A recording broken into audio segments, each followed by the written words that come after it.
Misunderstandings in virtual meetings can happen far more often than you realize, especially when we're working in a more globalized workplace. Maybe you've said something that seemed perfectly clear to you, but it was taken the wrong way by someone from another culture. Or perhaps a team member's behavior just left you puzzled and unsure of how to respond. If any of this sounds familiar to you, you're not alone. I'm Cecilia, and today we're going to dive into the topic of cultural nuances in virtual meetings. Understanding these nuances can be the difference between a successful, cohesive team and one that struggles with miscommunication and misunderstandings. So stick around as we explore how cultural differences can make or break your remote team's communication. In today's globalized world, remote work has become more common than ever. Multicultural teams are now the norm rather than the exception.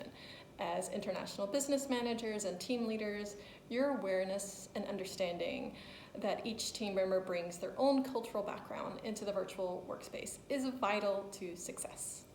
I've spent years training individuals who work remotely for multinational companies, helping them succeed in their communication efforts. I hear their complaints and concerns regularly. So if you're wondering why understanding cultural nuances is so vital, trust me when I say that it can significantly impact your team's productivity, their morale, and overall success. Imagine this. You're leading a virtual meeting with team members from around the globe. Without understanding their cultural context, you might interpret some silence as disinterest when it could just simply be a sign of respect. Or maybe you take direct feedback as rude when it's actually normal behavior in their culture. These are common problems that come up every single day. Let's think through a few more scenarios. One frequent issue is misunderstanding nonverbal cues. Imagine you're leading a virtual meeting and an American gives a thumbs up to show approval. However, to a team member from some places in the Middle East, this gesture might be taken extremely offensively. Such a simple misunderstanding can lead to bigger issues if not addressed properly. Another common cause of misunderstanding is differences in vocabulary.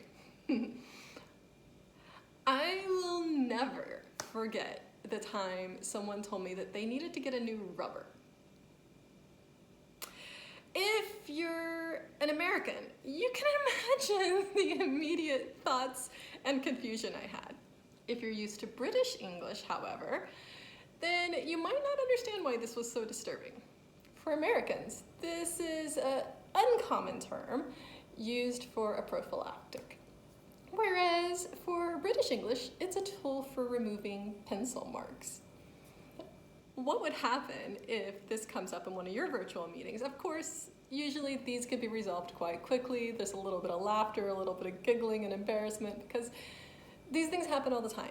But if it's something more important, think about the consequences of such a misunderstanding. The other thing we want to note in this is that the response to these situations is instinctive. You don't even realize what you've responded to until someone explains what actually happened. The offense can be immediate, the confusion can be immediate, the distaste for the other person can be immediate. And if there isn't a clarification, you might be getting a call from HR, or at the very least, negative feelings would continue. These types of miscommunications don't just affect individual relationships. They can have a ripple effect on the entire team's productivity and morale. When people feel misunderstood or disrespected, they're less likely to collaborate effectively. Think about all the negative consequences downstream. Like you don't want to let these things just sit. So, what can you do? One effective strategy is implementing cultural sensitivity training for your team. This training helps everyone understand the diverse backgrounds of their colleagues and teaches them how to communicate more effectively. I still remember a training that I attended that was led by two Russian colleagues. They talked about the differences in how rules and laws are applied and followed.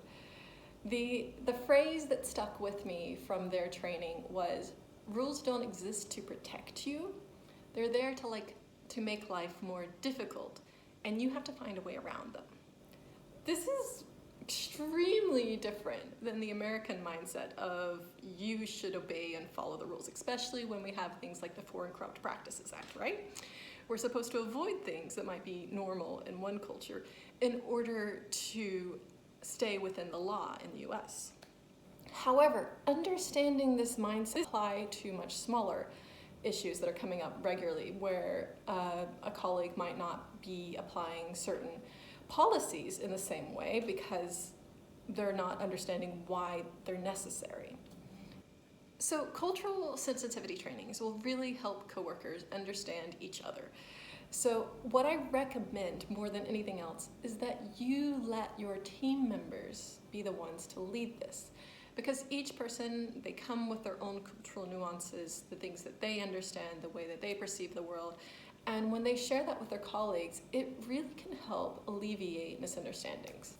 Some other things that you can apply, you can have standardized procedures of what you expect your team members to do during virtual meetings. Some of the techniques you could implement would be active listening. You can encourage every team member to make an effort to truly listen and understand what each team member is saying, rather than just waiting for their turn to speak. Might mean things slow down a little bit, but it also helps people to engage a little better. You might want to also standardize having direct language so you can avoid idioms and slang that create more miscommunication. So in this situation, you've got a global team. Even if everyone is speaking English, even if they're native English speakers, but from different countries, the idiom and slang will be a little bit different. And saying, okay, let's keep direct communication will alleviate a lot of the problems that you would have come up because of these differences.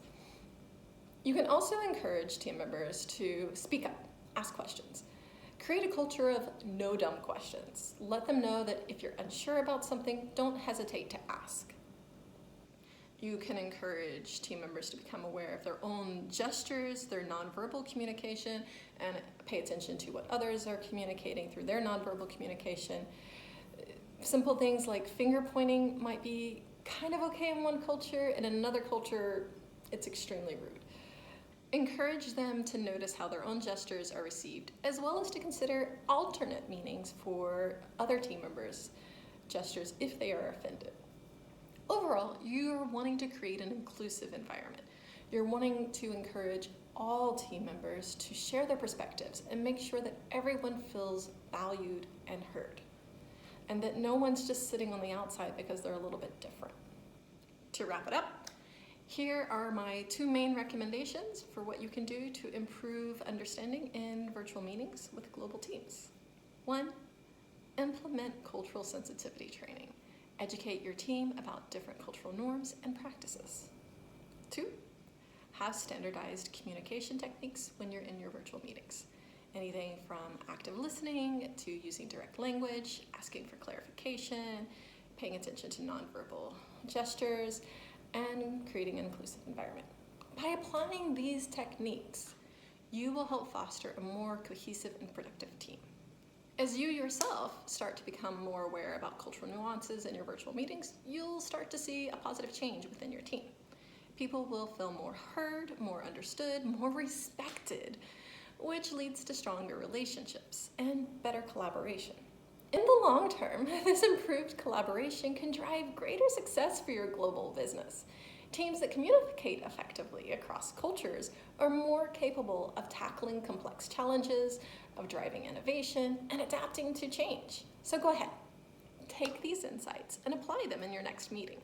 Watch as your team transforms into a powerhouse of collaboration and success. Thank you for joining me today. If you found this video helpful, don't forget to like, share, and subscribe for more tips on mastering cross-cultural communication in remote work environments. Until next time, stay confident and communicate with impact.